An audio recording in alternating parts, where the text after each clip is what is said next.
I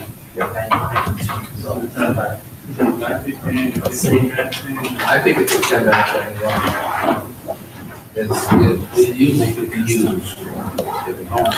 That may be every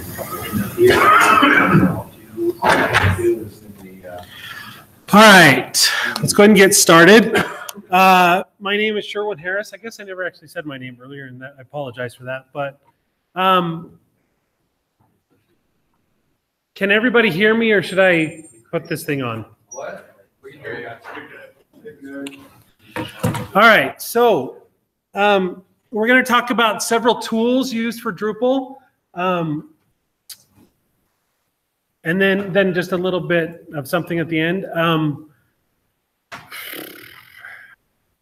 So with Drupal 7, we pretty much had Drush, right? That was the console tool that we could use. It was awesome, absolutely loved it. But then with Drupal 8, they introduced some additional things. So we're going to go ahead and start with that. In theory, I have enough content to go for the 50 minutes, but the content's not nearly as important as helping you guys understand things. So if you have questions, please bring them up, right? Let's not wait to the end, just bring them up as we go along. So DrupalConsole. This is a new tool, right, that was introduced. I don't suppose I need that up there right now. This is a new tool that was introduced with Drupal 8. For those that were here in the previous session, the major difference from Drupal 7 to Drupal 8 was that they replaced almost all of the custom code in Drupal with libraries from somewhere else, right? So instead of reinventing the wheel and then maintaining that wheel forever, they decided, hey, let's use other people's wheels, okay? So DrupalConsole comes out from the fact that the Symfony libraries that they're leveraging provide a Symfony console tool, right? So why not leverage that as well? Drush is a fantastic tool. I still use it for most everything, but anyway, we'll get to that. It's something that Drush is still built independent, right? It's still entirely custom code.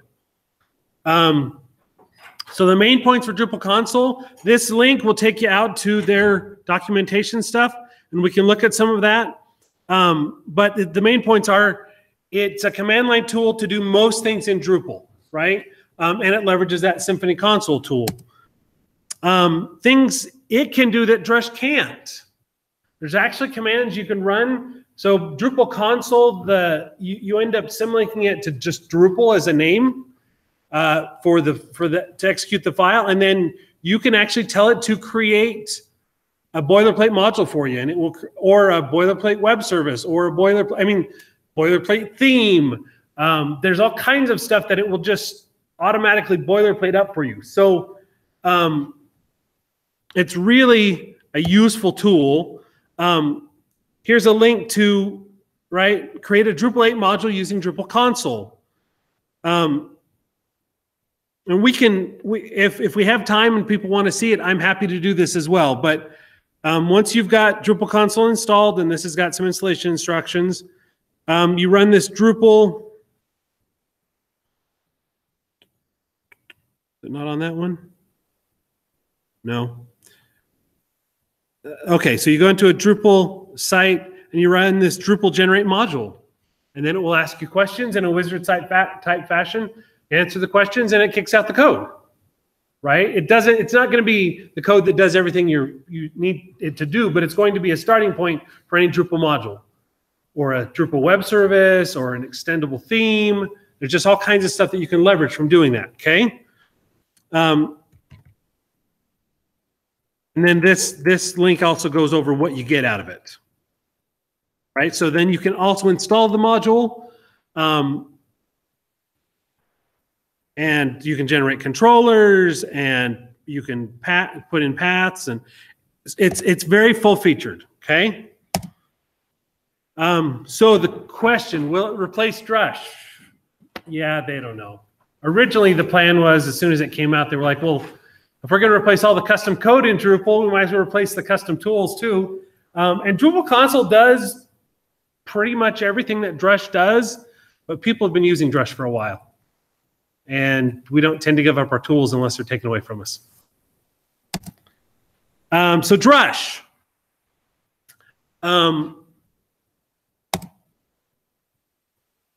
We can go look here. If you're using Mac or Linux, the installation is easier. Sorry, it's a command line tool, right? So, and so if you're using Windows, there is actually a Windows installer. But here's kind of the important thing. As of Drush 8, sorry, not 8. As of Drupal 8, you don't install Drush globally like you used to. So it used to be the case that when I would go on my servers, I would go into my user directory and create a bin directory, and in that bin directory I'd put Drush, right? And then I'd use it for all my sites, and life was happy. Now you're actually required to use Drush, or to install Drush in each individual site. Okay, and you do that with Composer, which we'll get to that in a minute. But they do that in part because you can then have different versions of Drush depending on what version of Drupal you're using, right? And that becomes a factor. So Drush commands. Is there anybody that's not familiar with Drush at all? A little bit.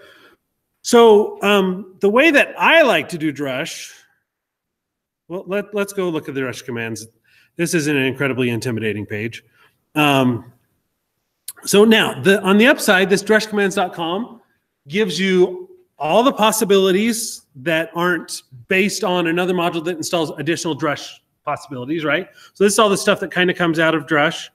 Oh, and actually, there are some module ones in there. So, for example, Devel Generate, right? You can actually, for those that have used the Devel module before, one of the fun things with the Devel module is you can create dummy content, right? For those of us that have had to do that by hand, you get up your lorem ipsum generator, and you have two of them, right? Because you need to get one for a short title and one for a few paragraphs, and then you do that a bunch of times, and it's really incredibly painful. So the Devel module comes with the generate module you can enable that you'll then say, give me this many of this content type, and it just generates them. And even better, you can say, hey, delete those when I'm done, right? And then it gets rid of all that stuff too. Backup migrate, right? That's actually a module that you use to create both database and file backups, depending on how you have it configured. You can have them go to an S3 bucket. What is there? Squirrel? Something Squirrel is like the module developers custom tool that they built, or service that they built for offsite hosting of backups. Anyway, if you're not using backup migrate, you're doing Drupal wrong. It will save your bacon, I promise you. Anyway, so there's all these commands, right? My favorite way, if I go back into the Google Hangouts and I say screen share, hello? Screen share, okay. Entire screen. I just don't know if that's gonna work or not. I guess we'll see.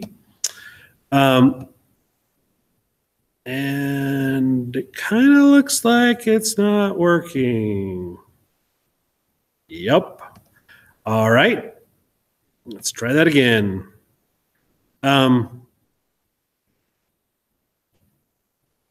Application window. It's not even giving me my terminal. Okay, well, I apologize to everybody watching the video. We're going to do cool stuff on the terminal. I'll try and narrate a little bit. So what I do is, can everybody see this? Is it big enough type? So what I will do is I just use grep. I'm in Linux, and so if I go here and I say Drush, and then I pipe it to, and then I grep for user, for example, right?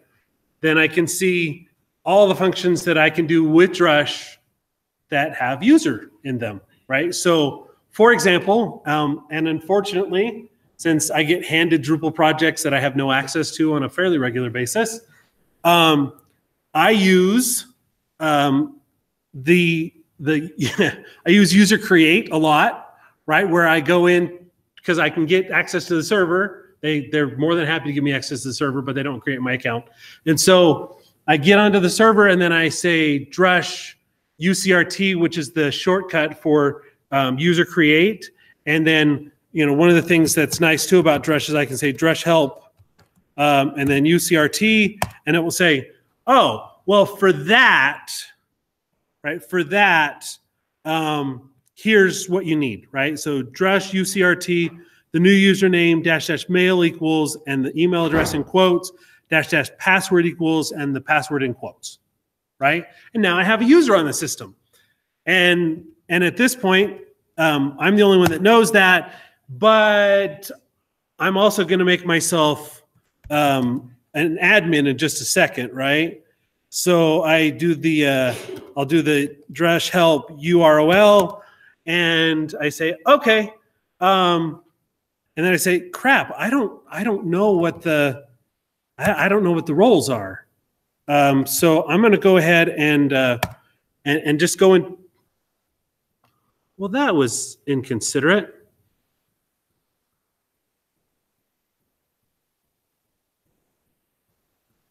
Okay, so it being a live demo, it was supposed to mostly work that way. And anyway, I can go in and query the database for the roles, see what the roles are, and then I just assign myself a role. In this case, I could say Drush URL for the user add role, and then my username, Bob, and then I would say, oh, sorry, that would be administrator, which is actually the name of the administrator role out of the box, right? So unless you've changed it. And then I give it my username, and it's not going to do anything because that's fine. Oh! Now I'm feeling a little silly. Yeah, I'm not in the web folder, and I don't remember if I set this one up. I did set up in default. Okay, well, right. So then if I do the Drush SQL C, then it says, hey, look. It's supposed to say, hey, look, and then give me a MySQL command line that I can query from, right? Which it's anyway. So for me, Drush and grep, they're my friends. I never go out and look on the Drush commands website because I can just see what's there faster than it would take me to find the one I was looking for and read the documentation, right? So between Drush and grep and Drush help, I'm covered for using Drush. Okay, so we'll go back here, and I think I probably have got to go back into the Hangouts and well, of course. How about this one then? Anyway, so that's kind of mostly what I do with Drush. Some Drupal 7 versus Drupal 8 drush Here's where it gets a little bit fun. So Drupal 9 is only Drush 9 is only Drupal 8 and newer, right? So if you have Drush 9 on your system, you're trying to use it on a Drupal 7 site, it will not work. Plain and simple. It will throw you some really funky errors that send you in really weird looking places to find a solution. Just know that it's not going to work. Also, if you have Drupal 8, which will run on PHP version 5.5.9 and newer, you can't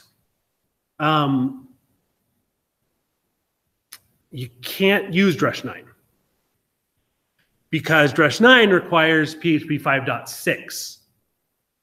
And it gets even more fun. Yesterday, 2 days ago. Yes, thank you.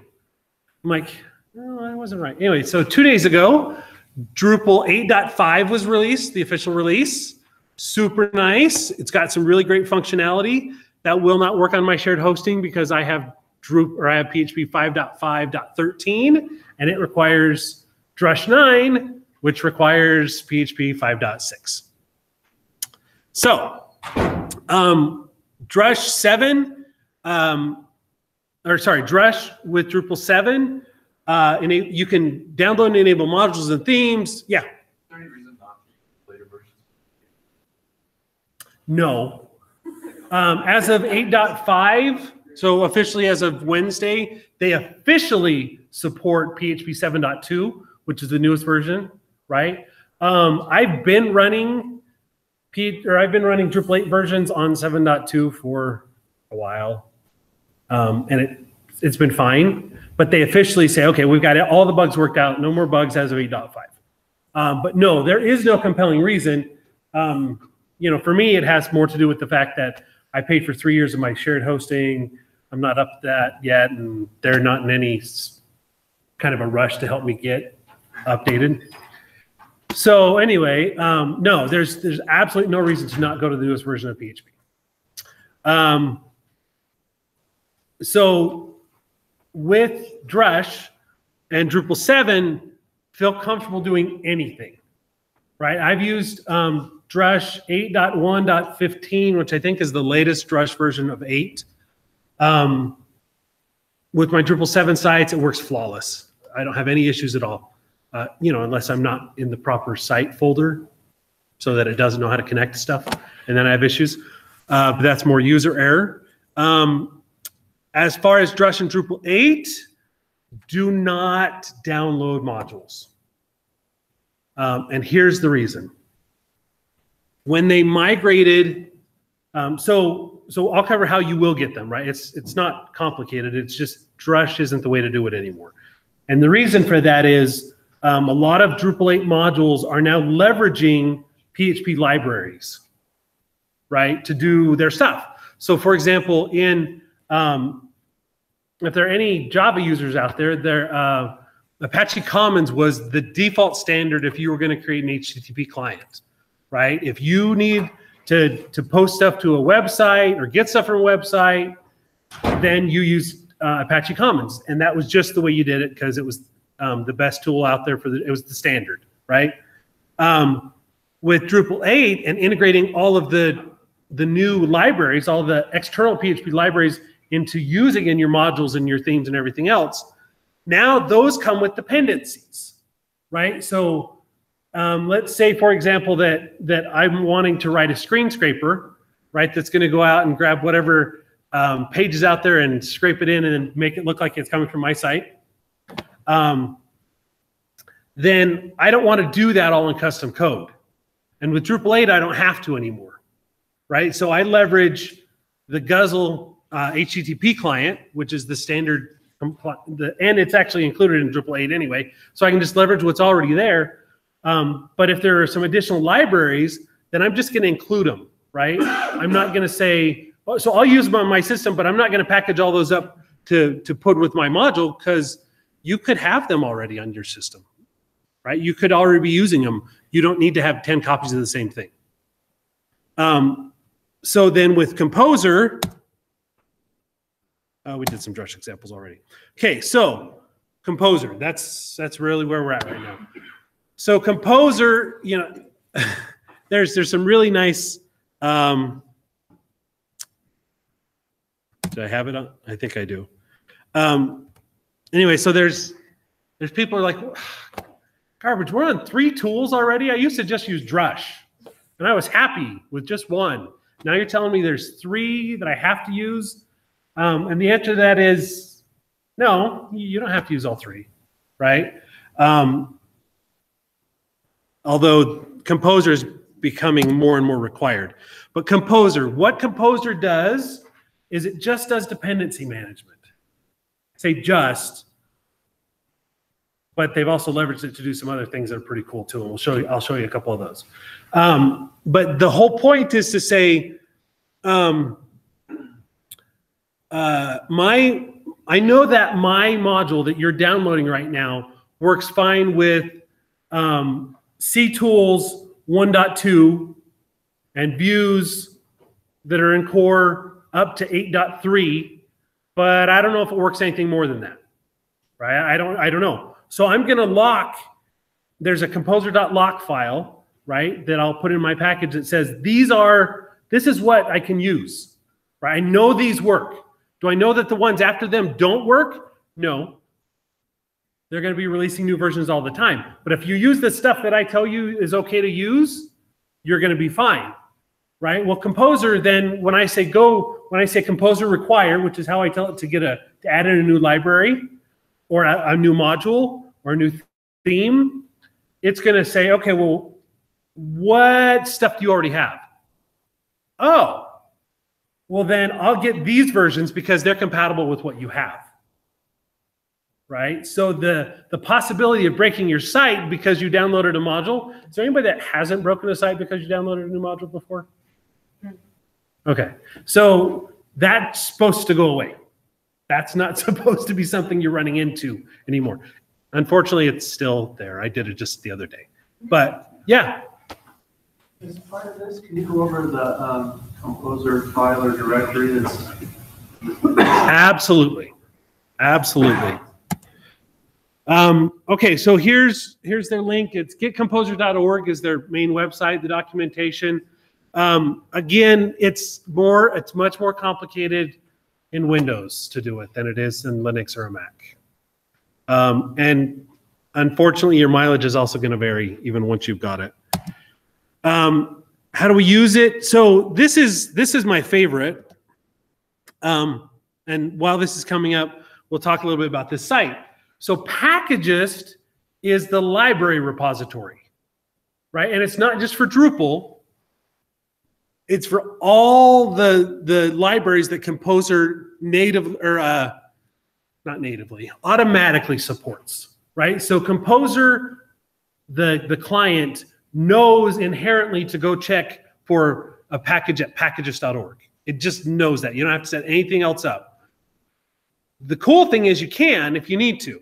So for example, let's say that you want to maintain, so this is all open source. You can create your own thing, right? And in fact, here's a GitHub link, right? So you can put in a GitHub link to your library or module or theme and have it hosted on Packagist. There's no cost to do that. Then people can easily get it with their Composer install stuff, Composer required. So, and I need to explain that too.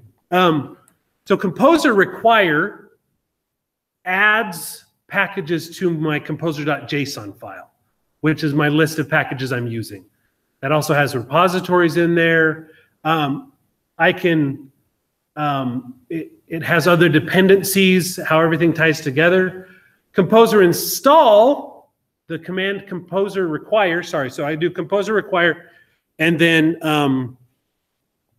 well, like that. Oh, actually not like that. Let me pop another window open with packages and so for example,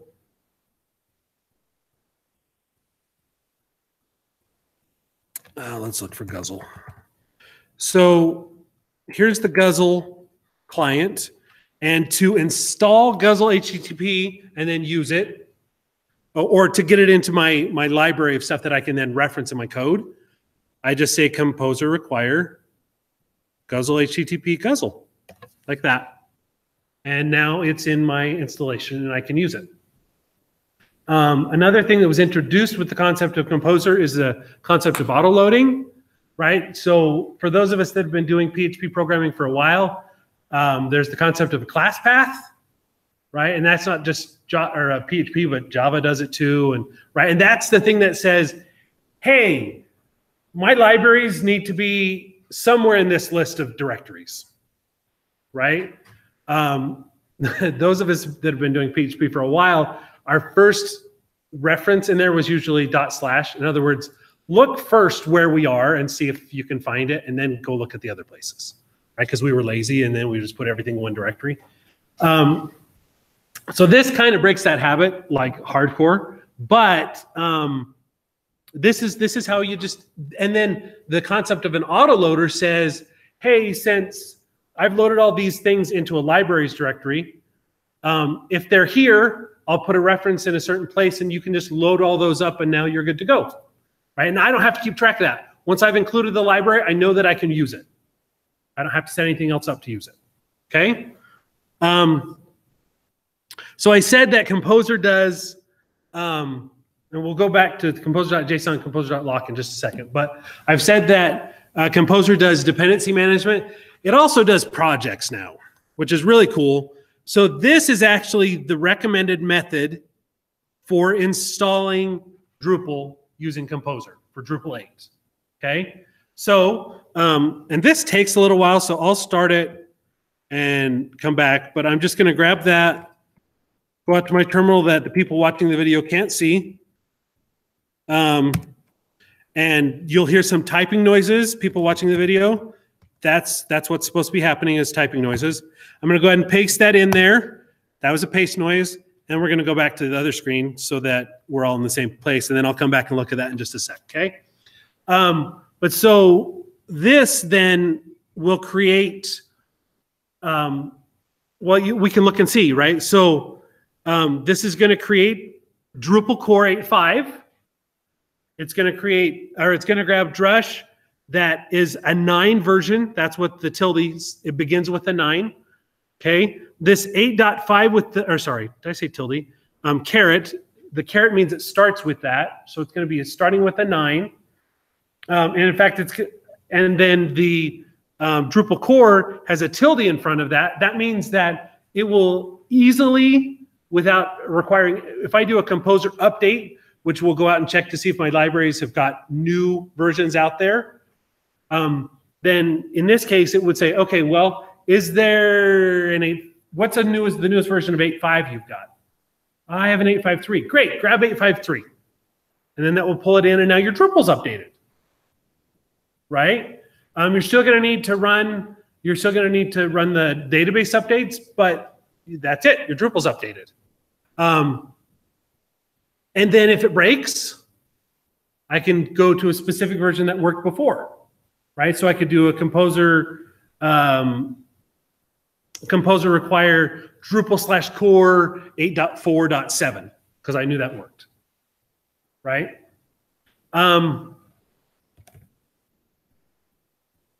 Okay, so these are all the things that I automatically get. It doesn't, unfortunately, this doesn't show all of the dependencies that each of them have. But if I were to go into one.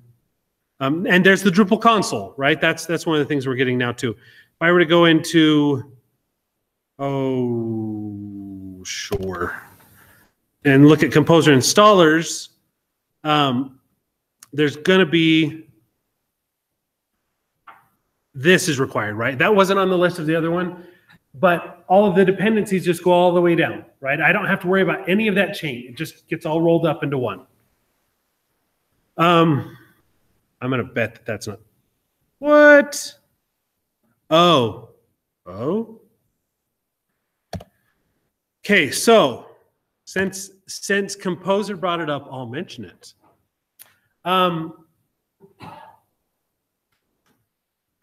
Because it's trying to be intelligent and helpful, it will take exactly what you said as opposed to what you meant. Does that make sense? So sometimes you're going to need to know, or you're going to need to have a, like a --dev, I think is the command for Composer. Oh, that's it. Yeah. So if I do that and then I do --stability equals dev, then it actually should say, oh, you're okay with dev packages. Well, ironically, oh, no, that's an okay one too. So let's go ahead and just get rid of my Drupal project. Oh, no, you know what? Let's actually give it a name. We'll just call it Drupal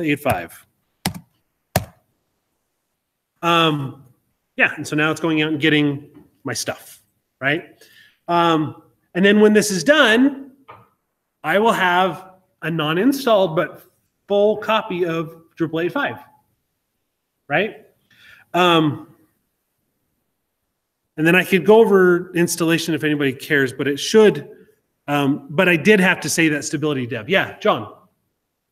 Yeah, I did something wrong, but when I tried this a couple of months ago, the directory structure it gave me for the installation of Drupal was not like the normal directory structure. If you're using this project, that is true. And that actually is something that you can configure. I'll show you that. As soon as this is done downloading, we'll go into the composer.json and the composer.lock files here, and I'll show you where you can change some of those things. And then when you're done, when you're done changing them, then you do a composer update, and it changes all the configuration so that it's consistent with how you'd like it to be. To be honest, if you know where things are, the structure's not bad by itself, and it's actually a better way than we've done in the past with Drupal, where all of the code was visible on the web root.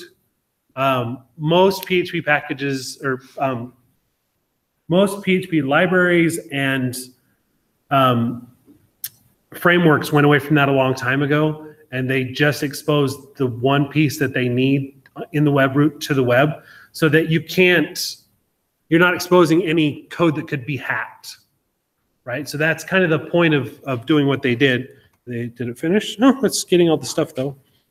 And this is a little bit confusing too, right? Because I said, well, stability dev. I wasn't talking about dev on any of the internal packages. I was only talking about dev on that project that it's creating, which doesn't seem 100% intuitive to me, but it's kind of slow. I'm slowly coming around to the idea that that's okay. Okay, so this is just about done.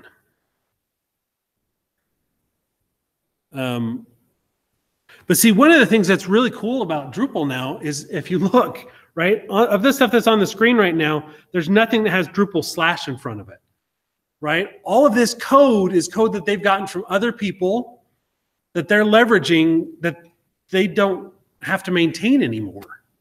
Right, so the ability to innovate and to do new things has simplified enormously. Oh, and there we get Drupal core 8.5, right? At the bottom, we're finally getting some Drupal stuff.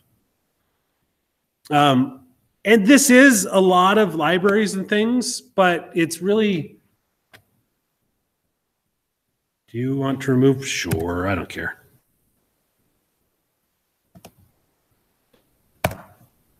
Okay, so now if I go to Drupal 8.5, which was the directory I told to put it in, I've got composer.json, composer.lock. For those listening and not here currently, it's super interesting. You're going to love this. Just use your imagination. So there's the name of the project, right? Drupal Composer, Drupal project. These are the requirements that project defined. Required dev means that if I ask for a dev version of my project, it will get that one. The conflict section is to say if someone asks for Drupal / Drupal, that conflicts with it. That doesn't exist right now for Composer. I'm not going to acknowledge that as a real package. Minimum stability dev, again, that's because we're saying this package, this installation of Drupal is considered a dev version, so we have to have that. There's the autoloader scripts that it will run, and there's actually a scripts directory. Here's where that config happens, John. So this extra is the installer paths. So Drupal is going into the /web/core directory. The libraries, so libraries that we add. So if I want to add like the CK editor library or which by the way, I don't have to add now. If I, for two reasons. One, Drupal's using CK editor by default, so it comes with that library already installed. But if, I'm trying to think of another, TinyMCE is another editor. If I wanted to add in TinyMCE, I would need to add the JavaScript library, usually to the libraries directory. But if I add the TinyMCE module with Composer, it will go out and get that and stick it in libraries because it knows that that's a dependency. Well, it better know that it's a dependency. It better have been configured that way. So the web modules directory is where we put our modules things. And you'll notice that here it says web modules contrib, right? So these are the ones that I'm getting from like Drupal.org. Normally is where I got them before. Now I'm getting from Packagist. That actually Packagist points at Drupal.org.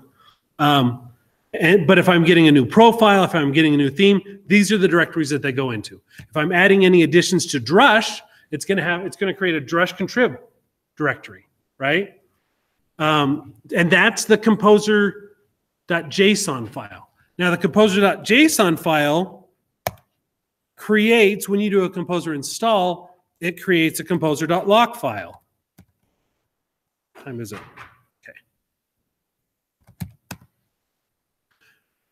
And in the composer.lock file, it actually ties things to specific versions. So there's a library called alchemy/zippy. And right now, I'm using version 0.4.3, right? If I look for 8.5, I'm seeing a lot of 8.5s. Yeah, it's the regex character, so. I just didn't expect so many. Okay, so there's Drupal core, and I'm tied right now to Drupal core 8.5.0. If I do a composer update, it will ignore the composer.lock file, go out and check for new versions of the libraries that are being required, whether things that I've grabbed or things that are grabbed by Drupal or other things, right? And say, hey, is there a newer version that's compatible with what's required for those libraries, right? And then it will rewrite the composer.lock file with the new versions of those libraries. So if 8.5.1 came out and I updated to it, now that would say 8.5.1. Okay, so I'm gonna go back over to the presentation, but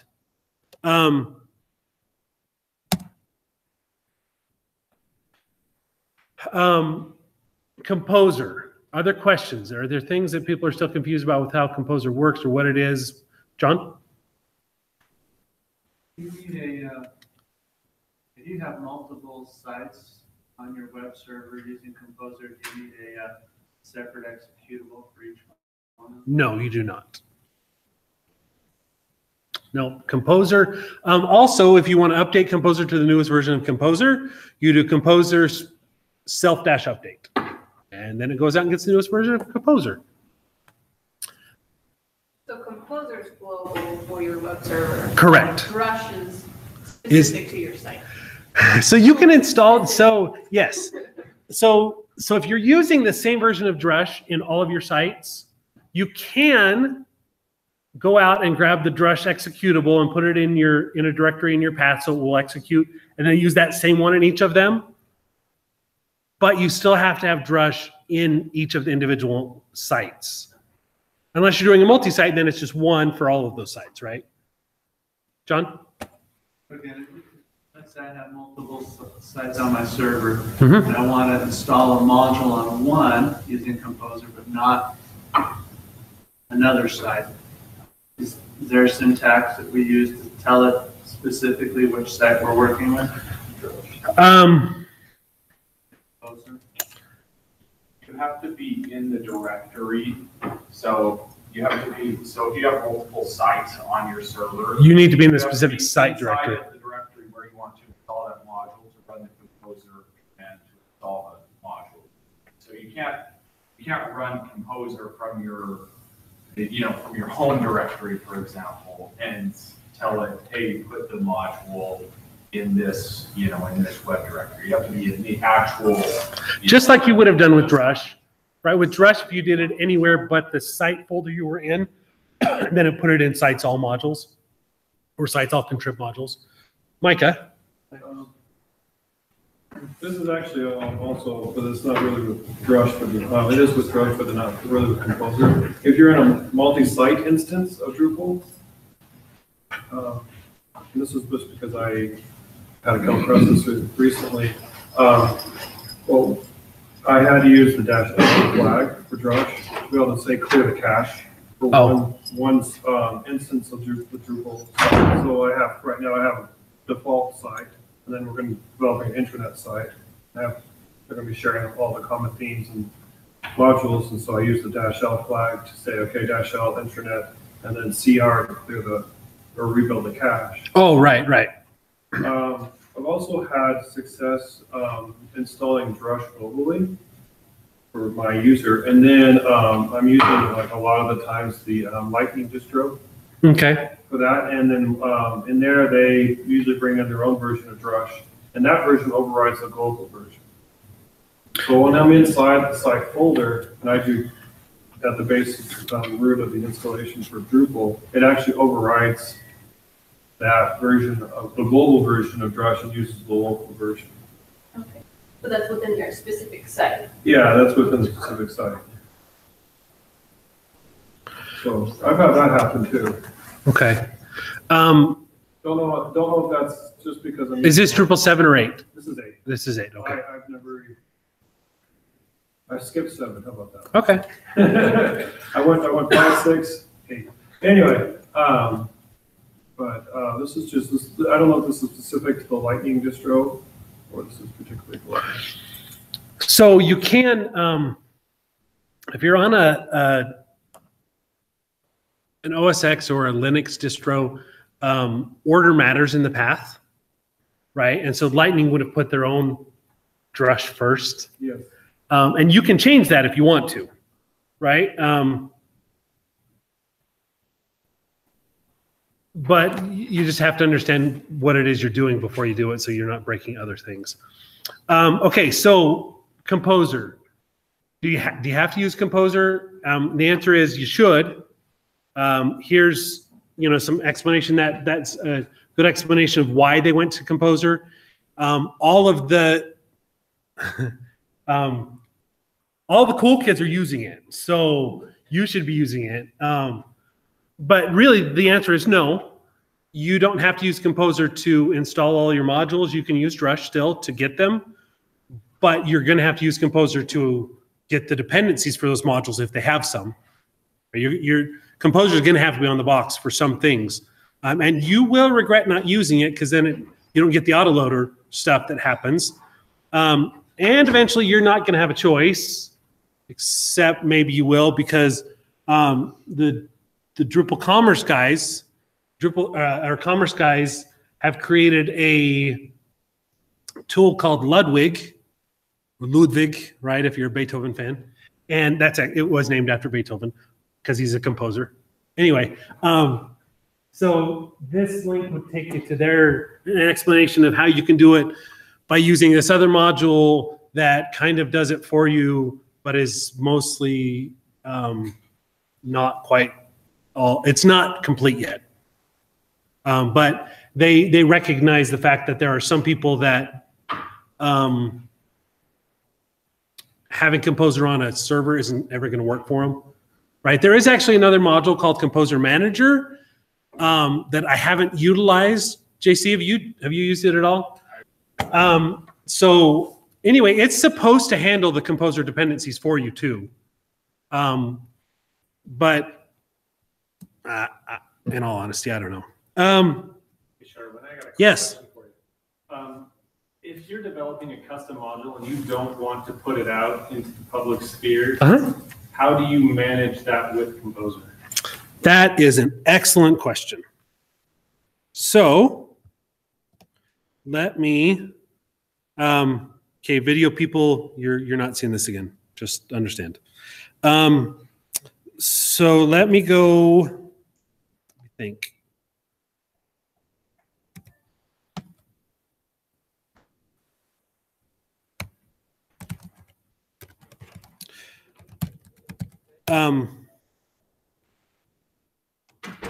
Okay, let's see, web, and I need to go back one. Okay, so I probably could have Googled this, but that's okay. You can set up repositories in your composer.json, right? So I have set up you'll notice this D3 in highlight JS. So there's this cool thing in the develop module now called Web Profiler, which I'm really kind of glad that it led me to this, because Web Profiler gives you this really cool toolbar at the bottom, gives you all these stats on the page, and it's awesome in terms of information, like really great. It will tell you how many views were on the page, how many joins had to happen for the SQL queries, how many, gives you a lot of really good information. Don't leave it on. Use it and then turn it off, because it will fill up your database. And we couldn't find a good way to tell it to still be on, but don't write to the database, right? I just wanted, when the page loaded, I just wanted that, is it just, no, it wasn't, oh, yeah, it was the database. Anyway, so it just loaded the, all I wanted was for the bar to load and me to see the data, but I didn't need it written out somewhere. I don't need to go back and look at it again later. I just want to see it now.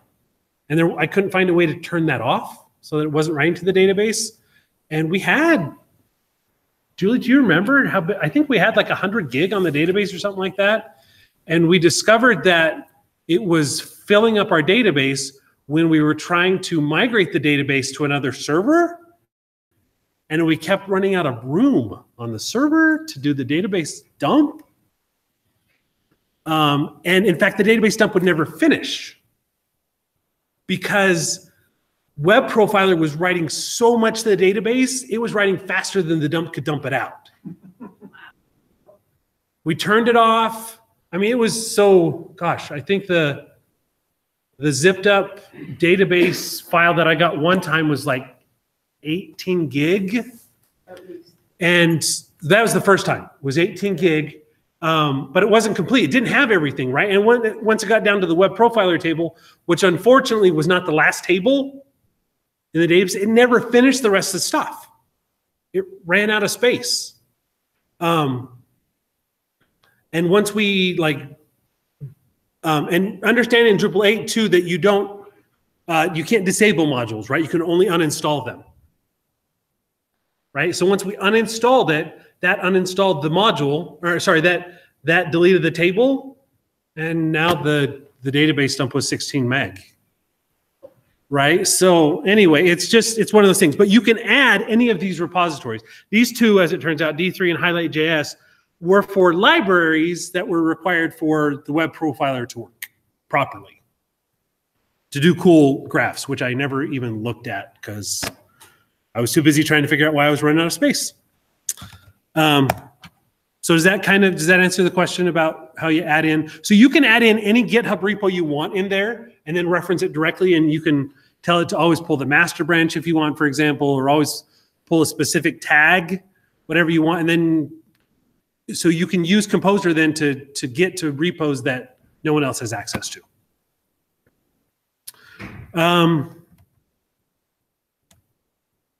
Okay, so these are just some of my use them all the time Linux commands. grep is the single biggest one I use nonstop. In fact, there are times when I've used grep and I really shouldn't have used grep. As an example, ls is the command to list the files in your directory. And so I was looking for all the PDF files. So I actually did ls pipe to grep for PDF when I could have just done ls space star.pdf. Find is will search through all of your from the path that you give forward to look for directories, to look for files, to look for specific sizes of things. It's amazing. But understand that it does serve up load on your server because it's doing that search real time. Right? It's fast, it's efficient, but it is real time. So it's going to consume resources. Locate, on the other hand, does not do it real time. It actually creates an index.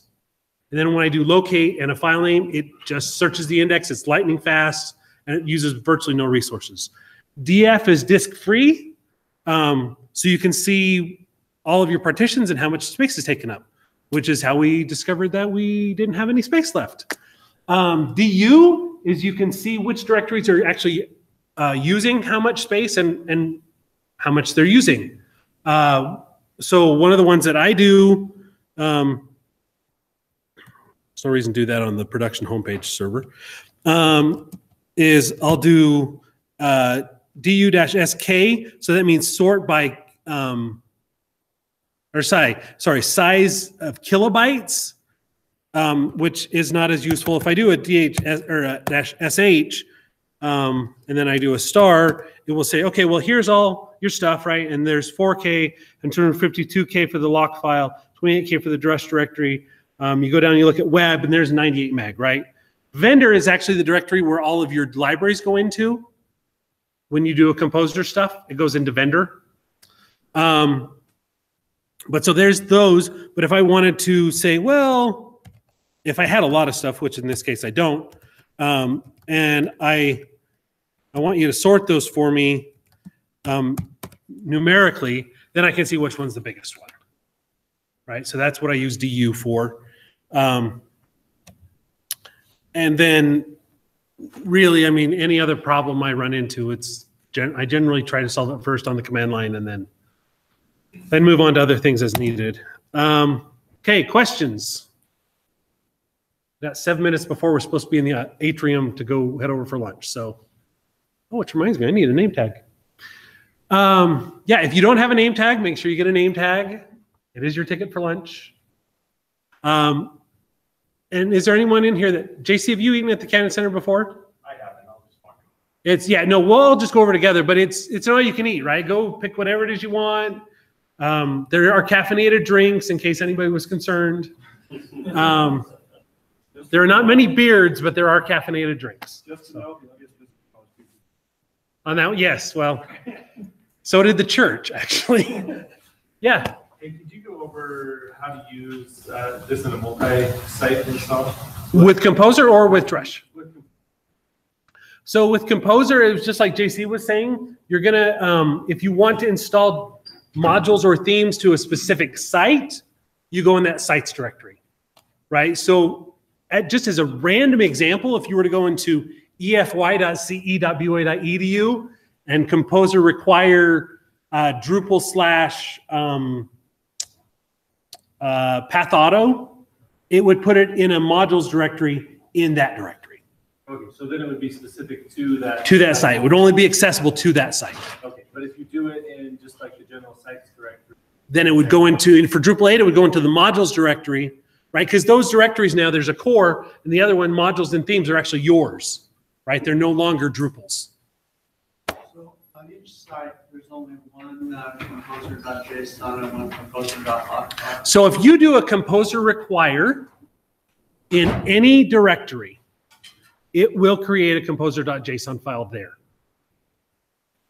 Would I want one in any other directory on my site? It depends. If, for example, the multi-site thing is going on, you have some specific modules that you want for one site but not for another. A good example is, let's say you've got 20 sites in your multi-site, but only one of them does e-commerce. You don't want Drupal Commerce cluttering up everybody's modules page, right? You only want it for the one site. So you would go in the root of that site. Correct. So if you were to go to ee.bua.edu for that directory, for the site directory, right, and go in there and do a composer require Drupal / commerce, it would go out and get Drupal commerce just for your site, just for that one. And it would create that composer.json file there, right? Now that also means that you're going to have to then track those composer.json files to make sure you're updating, because it's not going to update in the same way that Drush doesn't update or I guess Drush you can actually. You can tell it to update everything both globally and locally or site specific. But with Composer, you'll need to go into that site and say a Composer update and for it to go out and check the dependencies. Anything else? All right. Stop.